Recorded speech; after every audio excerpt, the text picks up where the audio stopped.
자, 요거는 책하고 그냥 같이 쭉 보시면 됩니다. 자, 퀘스천 1의 구문학습은 왜 해야 하는 건가요? 구문이라고 하는 것은 수많은 문법 규칙이 모여서 이루어진 것 중에서도 특히 자주 나타나는 영어 특유의 표현 방식을 뜻한다. 예를 들어서 영어는 주어가 길어지는 것을 되도록 피하려고 하지요. 그래서 주어가 길을 경우는 가주어 is로 대신하고 진짜 주어는 뒤로 보내므로 in 뭐식이 됐든과 같은 특유의 표현 방식, 즉 구문이 나타납니다. 즉 여러가지 어떤 문법 구조를 통해 가지고 하나의 어떤 그 덩어리들이라고 보시면 되는데, 자, 문법에는 수많은 규칙들이 있지만 독해에는 도움이 되지 않거나 몰라도 크게 상관없는 것들이 많습니다. 위에 예를 든 in 뭐식이 됐 점점점 구문의 경우는 문법적으로 보자면은 가주어 it과 접속사 대식이 나지만 이런 분석은 독해할 때 별 의미가 없다. 무슨 말이냐면은요, 여러분들이 솔직히 it is certain that 해놔놓고 그거를 보고 that 이하의 내용은 확실하다 그렇게 해석하는 경우는 잘 없을 겁니다. 그것은 확실하다 그게 뭔데 뒷내용 이렇게 들어가는 경우가 많죠. 그래가지고 단어 모르면은 어영부영 익하고 그냥 치우는 경우가 많다라는 겁니다. 자, 그래서 어디 갔습니까? 그래서 이런 분석은 독해할 땐 별로 큰 의미가 없고, 이를 구문으로 만약에 학습하게 되면 진짜 주어가 that 이하기 때문에 이를 주어로 해석해서 이해하는 방법을 익히게 됩니다. 그래서 독해를 위해서는 문법이 아니라 구문을 위주로 학습해야 합니다. 그러니까 정확하게 어떤 문법 용어를 다 따져가지고 얘기하는 게 아니라 요런 틀에서는 요렇게 해석된다 하는 그거를 이제 여러분들이 중점적으로 보셔야 된다는 거예요. 자, 두 번째, 문장 위주의 학습이 왜 중요합니까? 우리말 설명이 아무리 자세해도 예문이 부족하게 되면 이해가 쉽지 않기 때문입니다. 말 그대로 예문을 통해서 주어 동사가 어떤 자리에 있고 그 다음에 준동사가 어느 자리에 있으며 그걸 파악하는 게 중요하다 그 얘기죠. 그래서 천일문은 간단하고 명료한 우리말 설명과 많은 예문으로 구문을 최대한 효과적으로 학습할 수 있도록 구성되었대요. 이거는 뭐 이 책의 저자인 그분도 김기훈 씨가 이제 김기훈 선생님이죠. 그분이 이제 그거를 이제 만들었다 하는 건데, 이 책이 처음에는 별로 그렇게 인기가 없었을지 모르겠지만요, 이 책이 그분의 시그니처 교재입니다. 대표 교재죠. 엄밀히 따지면. 자, 세 번째, 차라리 독해 문제를 풀면서 구문 학습을 하는 것이 좋지 않나요? 평범한 독해 지문은 학습자들이 반드시 학습해야만 하는 구문을 체계적으로 담고 있지 않아서 집중 학습이 불가능하므로 비효율적입니다. 독해 문제를 푸는 것은 어느 정도 구문 집중 학습을 진행한 뒤에 확인하는 차원에서 진행하는 것이 좋습니다. 내 유튜브 쇼츠에 그런 얘기 아마 있을 거예요. 독해 문제 풀고 나면은 뭐 해야 되고 뭐 해야 되고 뭐 해야 된다. 그 쇼츠 1분짜리 하나 있거든요. 30초짜리인가요? 그거 하나 있지 싶은데, 독해 문제를 가지고 만약에 푼다 그러면은 진짜 시간 많이 걸리는 얘기예요. 그러니까 독해 문제가 하나 있어. 예를 들어 주제 문제야. 그래서 풀었어, 매겼어, 맞았어. 그러면 대부분의 학생들은 맞았네 하고 넘어갑니다. 근데 이게 잘못된 거예요. 맞았어. 근데 사람이 보다 보면은 이 복잡한 문장 구조는 어떻게 된 것인가 하면서 다시 한번 봐야 됩니다. 대다수의 독해 교재들이 첫 단추도 마찬가지인데요, 해설지를 잘 보면 아실 거예요. 해설지에 그냥 우리나라 말 설명이 쫙 되어 있는 거 하나, 그 다음에 끊어서 보여주는 설명 2개가 있습니다.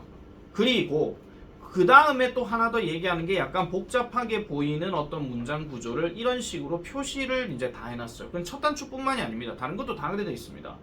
그래서 혼자서 영어 교재를 만약에 사서 공부한다, 특히 독해 교재 같은 경우, 난 항상 뭐를 중점으로 보냐면 해설을 중점으로 봅니다. 문제는 어차피 다 거기서 거기에요. 지문 선택도 약간 조금 깔끔하게 들어가는 책이 있고 약간 복잡하게 들어가는 책이 있어요. 그런데 뒤에 해설이 어떤 식으로 잘 정리되어 있느냐에 따라서 나는 그 책을 많이 선정하는 편입니다. 내가 혼자 공부할 때도 그랬어요. 내가 고등학교 때.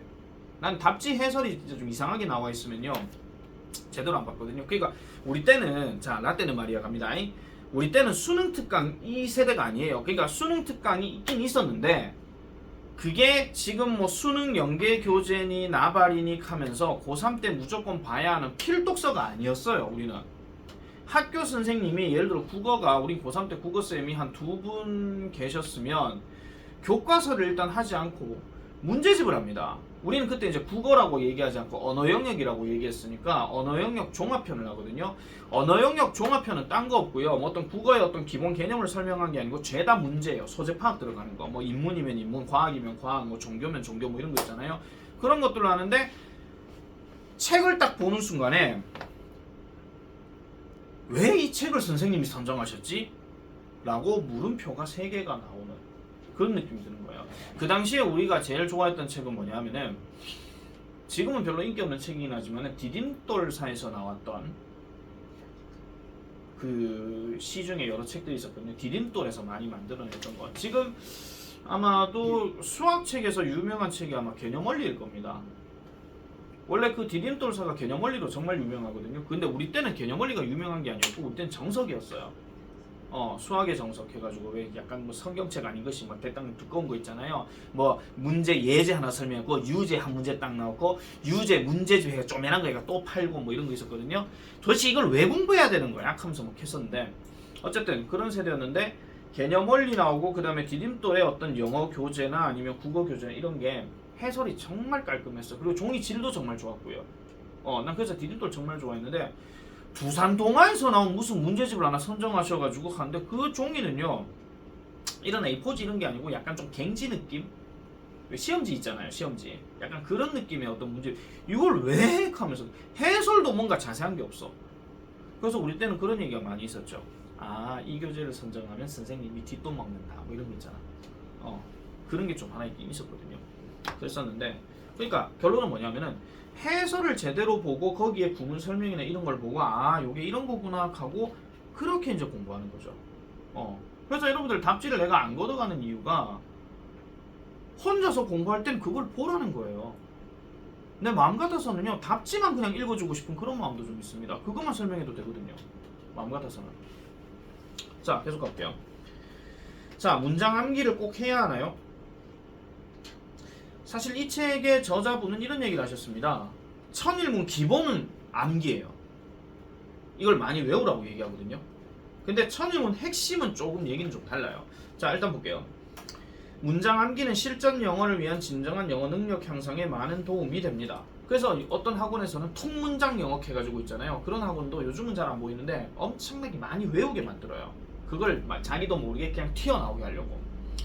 자 외운 문장 그대로를 접하거나 활용할 기회는 많지 않을지 모르겠지만은 기본 구문을 담은 문장들을 암기하는 것은 어떤 문장도 스스로 해결해 나갈 수 있는 능력을 갖추도록 해줍니다. 또한 아무리 복잡하고 긴 문장이라 하더라도 구문 자체가 어렵다기보다는 여러 기본 구문들이 얽혀서 발전되어 나간 것이기 때문에 기본 구문들은 반드시 자기 것으로 만드는 것이 중요합니다 라고 이렇게 얘기를 합니다.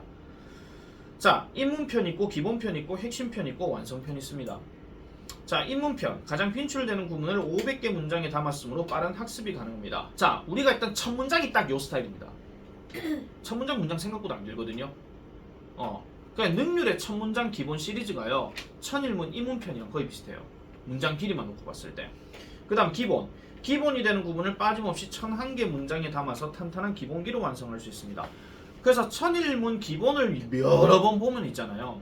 일단 문장의 어떤 틀들은 다 잡힌다고 얘기를 하죠. 그 다음 핵심 실전에서 혼동을 주는 구문을 완벽하게 구별하여 정확한 독해를 가능하게 해줍니다. 사실 내가 완성은 한 번도 수업해 본 적이 없습니다. 특히 바뀌고 난 이래로. 이 책 원래 개정판이 한 2년 전인가 3년 전에 나왔었거든요. 근데 핵심이 어떻게 보면은 조금 이제 좀 헷갈리겠다 싶은 어떤 구문들을 융통성 있게 해주는 그런 역할이 있어요. 예를 들어서 투부정사의 형용사 용법을 써야 되는 건지 투부정사의 부사적 용법 중에 뭐뭐 하기 위해서라는 말을 써야 되는지 그런 혼동이 되는 구문이 나오면 이렇게 해석해도 되고 저렇게 해석해도 된다라고 얘기합니다. 이 책은요. 그런 예시가 한 개 있어요. 자, 그 다음에 완성은 복잡하고 긴 문장의 핵심을 요약 정리하는 훈련으로 독해 스피드와 정확성을 올려줍니다. 내가 만약에 이 책 끝나고 나서 시간이 됐을 때는 아마 다음 책은 이 책으로 할 겁니다. 이게 왜 그렇게 하느냐면요. 조금 길어요. 한 두세 문장 나오고 이러거든요. 문장 길이도 되게 길어요. 그런데 실제 이 훈련을 해놓고 나면은 모의고사나 수능 문제 풀 때 또는 뭐 학교 시험 문제 풀 때 글 구조의 틀이 보이기 때문에 그리고 이 말의 어떤 그 논점이 어디로 흘러가고 있는가 그런 것들을 좀 파악할 수 있기 때문에 그래서 다음 책은 아마 이걸로 하지 않을까 싶습니다. 일단 내 생각입니다. 뭐 시간이 되면 뭐 해야 되는 거고 아니면 안 되는 거죠. 자, 그 다음 넘어볼게요. 6번. 여러분들 갖고 있는 책에 천일 B급이란 거 있을 겁니다. 그건 해석지 다 보여주는 거고요. 끊어서 이제 설명해 주는 부분이에요. 그러니까 옛날에는 이 책 가지고 내가 해석을 숙제를 많이 냈었거든요. 근데 참 우리 꼼빵하신 학생분들께서 항상 어떻게 하시느냐, 천일 B급 뺏겨가 그대로 옵니다. 그리고 해석을 아주 자연스럽게 얘기를 하시죠. 그 학생의 수준을 내가 뻔히 알고 있음에도 불구하고. 그래서 나 요즘 해석 숙제 잘 안 냅니다. 시키지를 않죠, 해석 숙제를요. 대신에 뭐를 하느냐, 해석 시험을 치죠. 대신에. 그래서 생각보다 이 교재는요, 숙제량이 그렇게 많지는 않을 겁니다. 대신 우리 학원이 마르지 않는 셈인 건 아시죠? 딴 걸 더 냅니다. 딴 걸. 그래서 그건 나중에 한번 겪어보시면 아시게 될 거고요.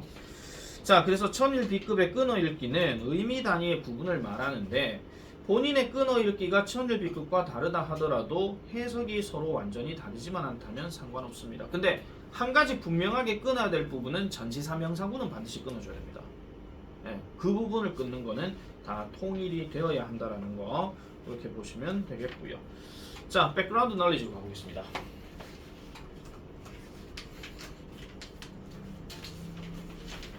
자, 영어 문장은 문장의 동사가 주어 외에 목적어, 보어, 부사적 어구 중 무엇을 필요로 하는지에 따라서 아래 7가지의 기본 문장 구조로 나뉩니다. 자, 요거는 잘 보시면요, 우리가 알고 있는 그놈입니다. 문장을 이루는 필수 요소, 주어, 동사. 근데 동사란 말 다음에 지금 뭐가 있죠? 술로 동사라고 지금 나와 있죠. 사실 대다수의 쌤들은 보통 수로 동사라는 말을 쓰질 않습니다. 근데 우리는 국어에서 이런 말을 씁니다. 서술어. 국어에서 서술어가 공통적으로 뭘로 끝나요? 다자로 끝나요. 그럼 기본적으로 수로 동사하는 말은 중심이 되는 동사, 내가 한 번씩 얘기한 진짜 동사 있죠. 그놈들을 얘기하는 겁니다. 다자로 끝나는 거. 그 다음에 complement, 보어. 그 다음에 object는 목적어. 그 다음에 adverbials, 그러니까 부사적 어구라고 해서 약간의 어떤 문장을 자세하게 표현하기 위한 어구들을 부사적 어구라고 얘기하는데, 장소나 시간이나 방법이나 하나 더 얘기하면은 이유도 여기에 들어가요. 이유. 그것까지 다 얘기하는 거죠. 그 다음에 modifier 하는 말은 형용사나 부사와 같이 어떤 수식 어구들을 뜻하고 문장을 이루는 필수 요소는 아니라고 이야기를 합니다. 수식 어구 꾸며주는 거 있잖아요. 그거 생각하시면 되는 거예요. 그럼 여기서 우리가 말하는 필수 요소는 주어, 수로 동사, 보어, 목적어. 이마가 필수지. 그리고 지금 잘 보시면요, 좀 생뚱맞은 게 있을 겁니다. 첫 문장에서는 보통 문장의 형식 얘기할 때 5개를 얘기했어요. 기본적으로 다 5개가 많이 나오거든요. 주어, 동사, 보어, 주어, 동사, 목적어, 주어, 동사, 그 다음에 간접 목적어, 직접 목적어, 그 다음에 주어, 동사, 목적어, 목적격, 보어 이렇게 나오는데, 지금 여기에 들어가는 2하고요. 그 다음 여기 들어가는 5가 지금 추가가 된 겁니다. 우리나라 영어 문법은 주로 어느 나라의 문법을 바탕으로 많이 했게? 일본. 물론 일본도 어느 나라에서 배웠을 건데 아마 그게 영국인가 아마 그럴 겁니다. 미국인지 영국인지는 모르겠지만은, 근데 그 일본에서 이제 문장의 형식을 얘기할 때 5개로 통일을 했는데, 그때 이후로 지금까지 우리는 문장의 형식을 5개라고 얘기하죠. 하지만 그 어떤 책, 즉 스튜던트 그래마라고 하는 그 책에서는, 그것도 되게 유명한 문법서인데 7개라고 이렇게 얘기를 합니다. 왜냐하면요, 지금 이 두 번째 같은 경우는 가장 대표적인 게 그거예요. 나는 간다. 완전한 문장이거든요. 근데 한번 생각해봐. 나는 간다. 이 말 들었어. 그럼 누군 뭐라고 합니까? 응, 잘 가. 이럽니까? 어디로 간다 하는 말이 들어가야 되잖아요. 그 장소를 나타내는 방향성을 띠는 놈이 무조건 있어야 된다는 겁니다. 마찬가지, 나는 온다. 그럼 어디로부터 오는데 이 말 나와야 될까 이거? 그 말이 무조건 있어야 된다는 거예요. 그게 바로 두 번째에 대한 이야기고, 5번째는 되게 쉬운 겁니다. 나는 그 책을 두었다. I put the book. 그럼 어디에 뒀다 하는 말이 나와야 될까요? 그죠? 그러니까 거기에 대한 어떤 구체적 장소를 나타내는 표현이 필수로 있어야 된다는 것을 강조하는 겁니다. 물론 어떤 책에는 5형식, 어떤 책에는 7형식, 어떤 책에는 25형식 만약에 생각해봐라. 너가 문법책이 25형식이라 하면요. 그 형식 25개 외우다가 그냥 머리 터져가지고 영어 다시는 안 한다 할 겁니다. 5개만 해도 지금 돌아버리겠는데. 말 그대로. 자, 그래서 요렇게 지금 7개가 있다 하는 거 나중에 책 보면 되겠고요. 자, 그 다음에 문장 구조와 관련해서 기억해야 할 3가지 사항. 첫 번째, 대부분의 동사는 의미와 쓰임이 다양해서 그에 따라 문장 구조도 달라질 수가 있다. 아래의 make의 경우에는 일단 주어 동사 목적어 문형으로 생각하고 읽어 내려가다가도 해석이 어색하면 갑자기 이런 식으로 이해하는 생각에 전환이 필요하다 이 얘기입니다. 아마 요 얘기는 내가 많이 했을 겁니다. make를 가지고 장난을 칠 때 보세요. make를 가지고 장난을 칠 때 단순하게 명사 단어 한 개만 딱 나오게 되면은 얘는 2가지 의미가 돼요. 첫 번째 이 make는 되다의 의미가 있고요. 그 다음에 하나는 만들다의 의미가 있어요. 그런데 우리는 알고 있죠. make 다음에 명사가 2마리가 들어가게 되면 이 make가요 수요 동사가 될 수도 있고 아니면 오형식 동사가 될 수도 있어요. 예를 들어 가지고 여기에다 유광이를 집어넣고 여기에다가 북이라는 말을 넣어봅시다. 그러면은 유광이에게 책을 하나 만들어준다 이렇게 되거든요. 근데 하나 더 해볼게요. 유광이라는 말에다가 닥터라는 말을 한번 넣어봅시다. 유광이를 닥터로 만들다 이렇게 돼버려요. 자, 얘는 지금 뭐뭐에게 뭐뭐를 해주다 하는 4형식으로 되는 거고 얘는 뭐뭐를 뭐뭐로 만들다 하는 5형식이 돼버려요. 똑같은 make인데도 너희는 맨날 첫날 만들다 그것만 생각하시고 그 다음에 만들다 하면은 꼭 무슨 물건을 만들어야만 만들다라고만 생각하는 거야. 근데 만든다 하는 말은 너희가 국어로 생각해봐도 야, 내 증마 있잖아 꼭 1등으로 만들 끼다 이런 말 쓴단 말이에요. 맞잖아요.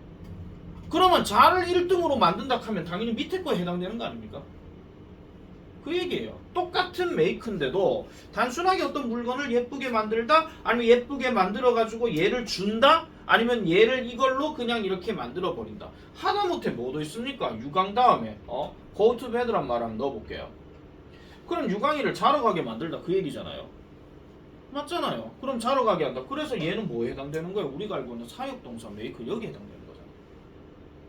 그러니까 똑같은 make라 하더라도 구조가 이렇게 달라질 수가 있다 하는 거 그걸 기억하셔라는 겁니다.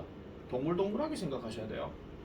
다음 2번째, 동사뿐만 아니라 문장 일부인 준동사도 필요로 하는 어구를 모두 갖추어야만 완전한 어구다 이렇게 얘기하는 건데 무슨 말이냐면요. 자, I managed to find 하는 말만 그냥 한번 보세요. 나는 간신히 찾아냈다 그 얘기예요. 뭘 찾아냈다는 얘기가 없지. 그죠?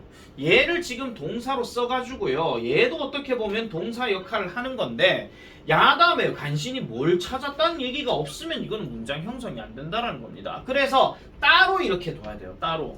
그리고 얘를 가상의 주어 I라고 생각해서 나는 택시를 발견한다. 이렇게 만들어줘야 된다. 그런 이야기야. 이게 이 중에서 내하고 3학년 1학기 때 수업을 같이 하신 분이 자네밖에 없구나. 아, 그리운 권민지. 내가 옛날에 그런 얘기 했었거든요. 투부정사의 형용사 용법인지 부사 용법인지 구분하는 거는 딴 거 없다 그랬어요. 뒤에 목적어 명사 있는 거 없는 거 확인하면 된다 그랬어. 그 완전한가 불완전한가 그거 확인하면 된다 그랬거든요. 그거 설명 만약에 궁금하실 것 같으면 내 유튜브에 동아윤 1과 찾으시면 돼요. 거기에 나와요 얘기가.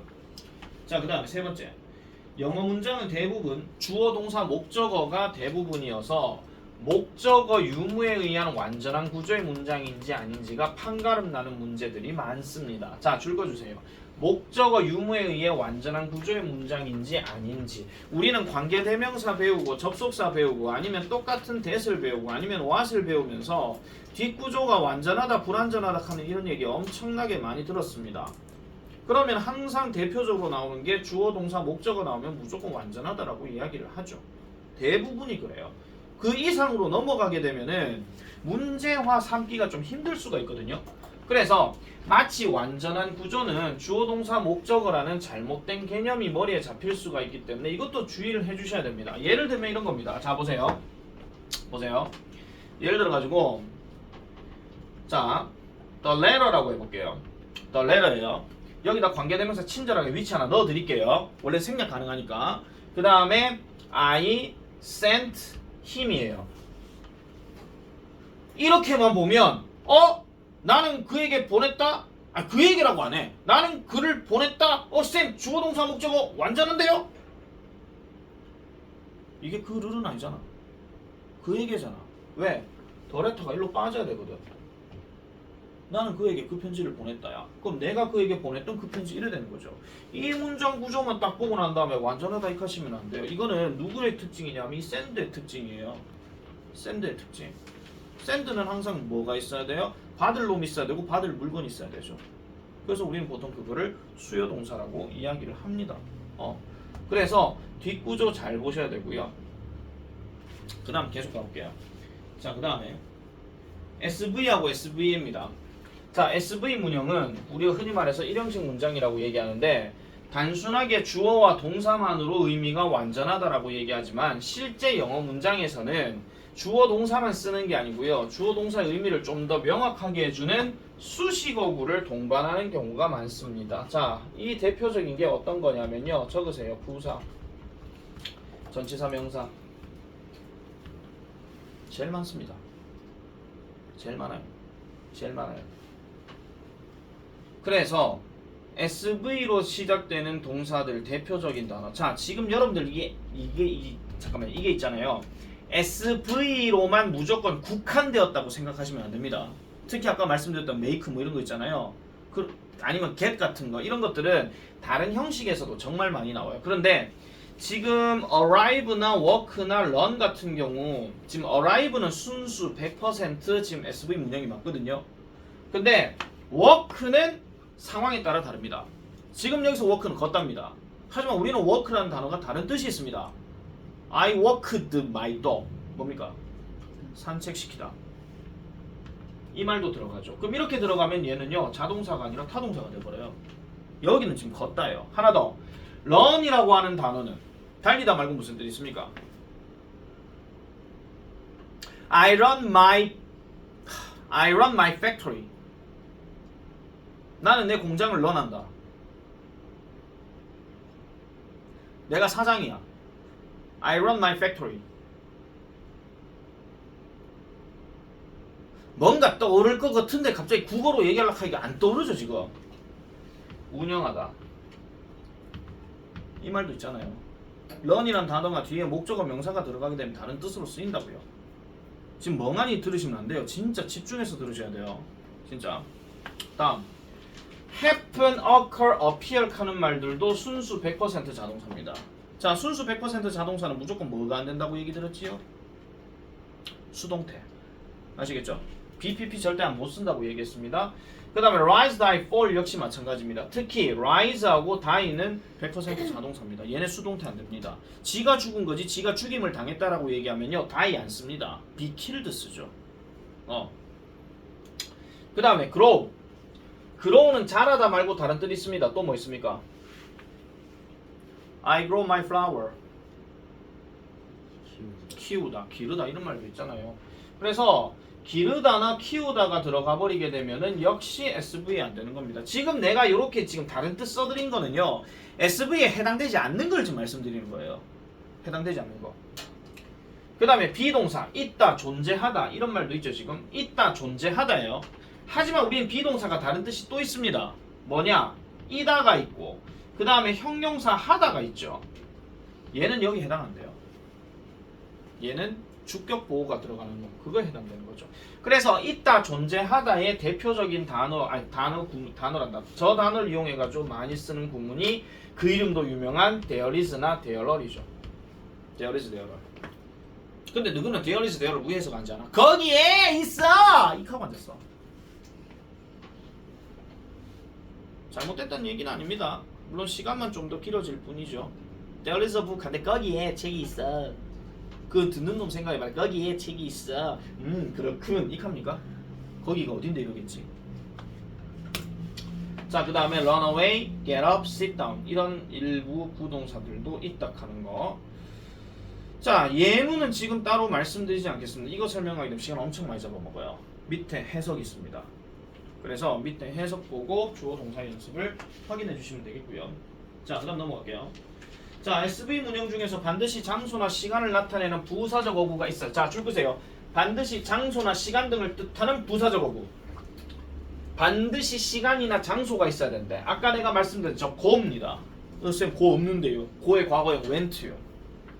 그는 갔다. 그는 갔다. 그는 갔다. 근데 갔다 하면 항상 뭘 띄워야 돼요? 방향성을 띄워줘야 돼요. 방향성. 방향. 어느 방향으로 가고 있다예요. 왜 인이 안 되는지 아세요? 그는 뉴욕에서 갔다. 일단 말 자체가 안 됩니다. 이거는 갔다 대신에 뭐가 맞는 거예요? 그는 뉴욕에서 산다가 맞겠죠. 맞죠? 그래서 live라는 단어도 순수 100% 자동사. 그래서 live 같은 경우도 생각해 보세요. 여기 있잖아요. 살다 하는 단어도 항상 뭐가 들어가요? live 다음에 in이 많이 들어가잖아. in 다음에 장소 이런 식으로 들어간다는 거예요. I live in 서울이라고 얘기하지 I live 서울 이러지는 않습니다. I live 서울을 그냥 말로 잘못 들으면요. 나 서울 떠난다로 들려요. 갑자기 뜬금없이요. 이 단어로 바뀌어요. 이건 떠나다 live거든요. 그러면 안 되죠. 자, 그래서 대표동사 있다, 서 있다, 눕다, 그 다음에 stay, 머무르다. 특히 이 stay, 머무르다 뒤에 장소 들어가야 됩니다.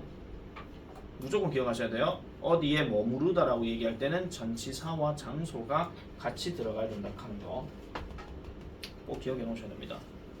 반드시 기억하셔야 돼요. 자, 그래서 이런 내용이고요. 자, 그 다음에 SVC. 주로 다음과 같은 의미의 동사가 SVC 문형을 취한다라고 얘기하는데, 자 보시면 SVC에서 얘기하는 요 C라고 하는 놈이 보어인데 어느 격을 가진 보어? 주어 자격을 가진 보어. 다른 말로 주격 보어입니다. 즉 주어의 신분, 주어의 기분, 주어의 상태 이런 것들을 보충해주는 게 바로 주격 보어입니다. 그럼 주어의 기분이 어떻고 주어의 상태가 어떨까? 그래서 보세요. 상태, 변화, 생각, 느낌 이렇게 나와요. 상태, 변화, 생각, 느낌. 자, 그러면 주어의 상태라고 얘기할 때 지금 보면 또 나옵니다. 비동사, 그 다음에 lie 나오고 stand 나오고 keep 나오고 hold 나오고 remain 나오고 stay 나오잖아요. 그러면은 얘네들 같은 경우는 뒤에 뭐가 들어가냐 하면은 형용사가 들어가서 주어의 이 형용사 상태가 이렇다라는 겁니다. 예를 들어가지고 stand 하나만 얘기해 볼게요.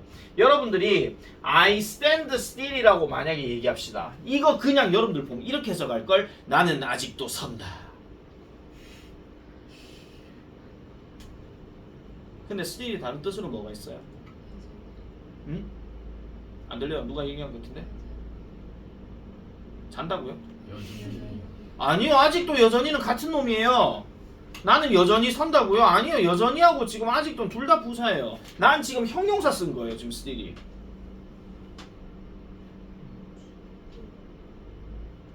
정지된이라는 뜻이 있습니다. I stand still. 정지된. 가만히 서 있다 이런 얘기예요. 한마디로 쉽게 말해서. 알겠죠? 정지된 상태로 서 있다 하는 거. 그 다음에 keep 다음에 형용사는 뭡니까? 당연히 요 형용사대로 계속 유지를 하는 거죠. keep은 계속 보관, 유지 이런 개념이니까. remain 역시 마찬가지고. 그리고 stay 보세요. 야가 이런 구조로 나왔는데 여러분들은 머무르다라고 할 겁니까? 만약에 예를 들어가지고 I stay angry라고 얘기하는데 그러면은 그 해석 이래 할래? 나는 화가 난 머물러야 뭐 이럴 겁니까? 그러면 안 된다는 거예요. 뒤에 누가 들어가느냐에 따라서 지금 달라진다고요. 반드시. 자, 주어에 대한 생각, 느낀 칸데 appear, look, seem 하는 말은 뭐뭐로 보이다, 뭐뭐인 것 같다라고 얘기하는 건데 이런 표현 들어가게 되면요. 항상 말하는 사람, 다른 말로 화자라고 얘기하죠. 말하는 사람의 관점에서 봐야 됩니다. 말하는 사람의 관점에서 이 말을 한 사람이 윤재는 피곤해 보여 뭐 이런 거예요. 윤재 looks tired 이렇게 얘기하는 거야. 실제로 전마가 피곤한지 안 피곤한지는 몰라요. 내 이 말을 한 사람이 저 윤재라는 놈을 보니까 전마 피곤해 보여 이렇게 얘기한다는 거야. 그래서 내가 야 너 피곤해 보여 이렇게 얘기죠. 저 안 피곤한데요? 저 쌩쌩한데요? 이렇게 하면 할 말 없는 거잖아. 진짜 쌩쌩한 건지 쌩쌩한 척을 하는 건지 그것도 알 수가 없는 거죠. 그 다음에 뭐뭐한 느낌이 난다. 이것도 뭐를 만져보면 버드레워 지가 겪어보는 거. 스멜 뭐뭐한 냄새가 난다. 자, 예를 들어서 어떤 음식을 마라탕이라는 음식 냄새를 맡았는데 냄새가 아주 좋아 하는 놈이 있을 것이고 이런 개똥 냄새 이카는 사람도 있을 거고. 사람마다 다르지. 뭐뭐처럼 들리다, 뭐뭐 맛이 나다. 이것도 마찬가지예요. 어떤 음식을 먹었는데 어떤 놈 맛있다 하고 어떤 놈 맛없다 할 수 있잖아. 그죠? 이러한 맛이 난다 그 얘기니까. 자, 그래서 이 동사들은요 모두 마지막 말이 뭐뭐이다로 해석해도 의미 차이가 전혀 없습니다. 뭐뭐이다라고 해석하더라도 좀 생각을 한 단계 좀 올려갖고 좀 해석을 해주셔야 돼요.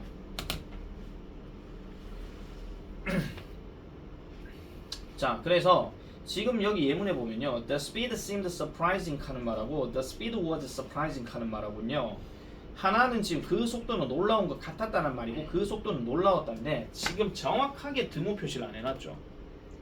이 말은 놀라운 것 같았다는 그 속도가 정말 빨라서 놀라운 건지 느려서 놀라운 건지 알 수가 없습니다.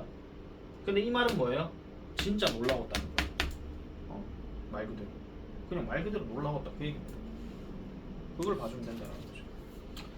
자, 그래서 여기 지금 주어를 보충 설명하는 보어에는 지금 주격 보어 이런 식으로 쭉 얘기를 하고 있어요. 그래서 주격 보어로는 줄 것입니다. 명사구, 명사절, 형용사, 전치사 명사구가 올 수 있다라고 얘기하고 명사 보어는 항상 주어와 동격 관계. 유광이는 의사다. 그럼 유광이와 의사는 동격 관계야.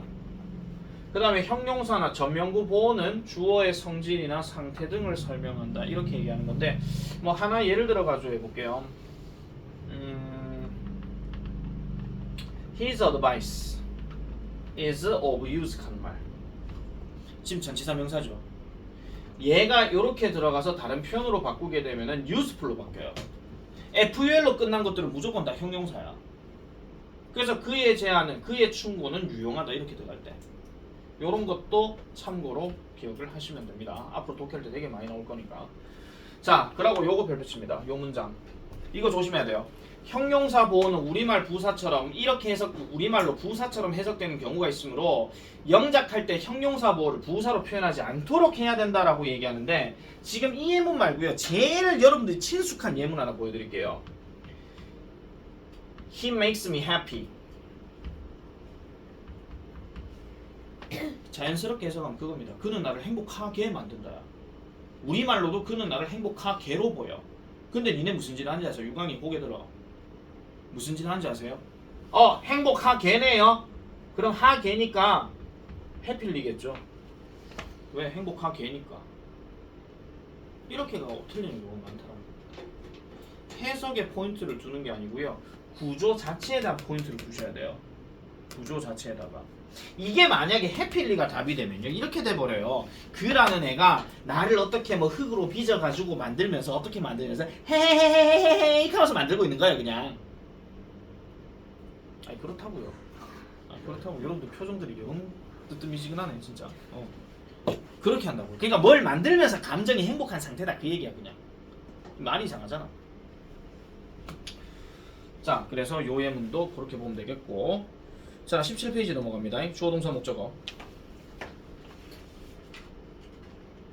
자, 주어 동사 목적어하고 주어 동사 목적어 다음에 A가 들어가는 거. 자, 동사의 동작이 미치는 대상, 즉 목적어가 있어야 의미가 완전하다. 죽인다, 사랑한다, 뭐 준다, 뭐 이런 것들 다 들어가는 거죠. 타겟이 있어야 돼요, 상대방이. 자, 목적어는 명사 외에도 명사구, 명사절 이런 것들이 쓰일 수가 있고, 자, 이렇게 말씀드릴게요. 명사구와 명사절이 들어가는 경우는 무조건 해석, 공통적인 해석은 이겁니다. 하는 것. 제일 교집합입니다. 하는 것.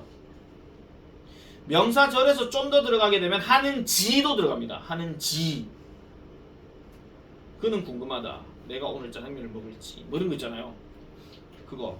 그래서 하는 것 말고 경우에 따라서는 하는 지 하는 말도 들어가요. 의문사, 주어동사 이것도 여기에 해당되는 거고요. 자, 그래서 많은 동사와 구동사들이 이 문형을 취할 수 있다. 대다수가 어쨌든 문장 구조는 주어동사 목적어가 제일 많고요. 자, SVA처럼 부사적 어구가 있어야 문장의 의미가 완전해지는 그 SVOA 문형도 있다라고 얘기했는데 제일 대표적인 게 뭐라고? 장소. 장소. 아까 얘기했죠. 나는 이 책을 놓았다. 어디에? 책상 위에. 이렇게 들어가야 되는 거. 그런 것들을 다 말씀드리는 거죠. 그래서 요거는 요 밑에 예문은요. 그럼 넘어가도록 하겠습니다. 나중에 어차피 다 예문에서 다 보시게 될 거니까. 제기대명사. 저거는 내가 안 할게요. 요거는 나중에 어차피 본인 수업 때 보면 되니까. 그 다음에 SVOO. 뭐뭐에게 뭐뭇을 해주다라는 의미를 가지는 동사들 중에 일부는 뭐뭐에게 해당하는 것을 동사 바로 뒤에 간접 목적어, 그 다음에 이어서 뭐뭐을르에 해당하는 놈을 직접 목적어라고 이야기를 많이 합니다. 자, 그런데 보통 우리가 중학교 기준에서 간접 목적어들은 보통 누가 많이 들어가느냐? 사람이 많이 들어가거나 동물이 많이 들어갑니다. 하지만 고등학교 독해에서는요, 이런 거 잘 안 따집니다. 엄밀히 따져서 잘 안 따집니다. 그러면은 직접 목적으로 을르에 해당하는 것들은 대부분은 사물들이 많이 들어가고 사물이나 동물들이 많이 들어가죠. 나는 수민이에게 토끼 한 마리를 준다. 뭐 이런 식으로. 아니면은 나는 토끼 한 마리에게 나는 토끼 한 마리에게 뭐 풀을 준다. 뭐 이런 식으로. 그죠? 그렇게 될 수 있다라는 거예요. 사람에게 사람을 주는 경우도 있고 사물에게 사물을 주는 경우도 있습니다. 뭐 의미를 부여해 준다. 뭐 이런 말도 있기는 하거든요. 그건 나중에 독해를 읽으면서 여러분들 확인해 주시면 되고, 자, 흔히 수요동사는 간접 목적어를 문장 끝에 둘 때 그 앞에 어떤 전치사를 쓰는지에 따라서 나뉜다라고 이렇게 얘기를 합니다. 여기 단어들 대딱 많습니다. 뭐 길게 말씀 안 드릴게요. to는 대화상에서 존재하는 물건을 줄 때, for는 대화상에서 존재하지 않는 어떤 놈을 시간이나 돈과 노력을 써가지고 줄 때, of는 그냥 묻는 거죠. 뭐. 아시겠죠? 그래서 옛날에 뭐 그냥 뭐 MBC 어디 갔노? MBC C 개판 으로 외우라고 얘기한 적이 있습니다. 근데 여러분 중2 때는 여기 한 명도 내하고 한 적이 없거든요. 그래서 그 중2들한테 내가 처음 이거 설명할 때 MBC 개판 하면서 얘기한 적이 있습니다. 물론 내가 만들어낸 건 아니고요. 어떤 쌤이 만들어낸 겁니다. 자, 그 다음에 주의해야 할 동사를 저거 별표 치세요. 얘네들 같은 경우는요, 외우셔야 돼요. 얘네 방법 없어요. 그러니까 설명해주다, 뭐 소개해주다 한 거 다 알겠는데 수요동사처럼 그렇게 쓰지 않는다는 거예요. 이거는 왜냐고 또 묻지도 마세요. 이걸 만약에 분석해가지고 설명하면요, 뭐 여러 많은 박사들이 이렇게 연구해가지고 하다 보니까 이런 결과로 하자고 통일을 했단다. 이거 설명하는데 한 3시간 걸립니다. 니네 지금 독해야 되는데 그 이론 설명해봤자 무슨 의미가 있겠냐고. 그래서 이건 외우세요. 별로 크게 그게 없습니다. 자, 그 다음에 마지막으로 SVOC인데요. 이거 하고 지금 전치사 명사고 하고 지금 수식어고 절 이런 거 다 해야 되는데, 자, 이것까지 지금 더 하려고 하니까 시간이 조금 많이 걸릴 것 같아서 요거 이후로는 다음 시간에 내가 하도록 하겠습니다. 자, 다음 시간에 하는데 지금 SVOC가 지금 할 말이 정말 많거든요. 그래서 요거부터는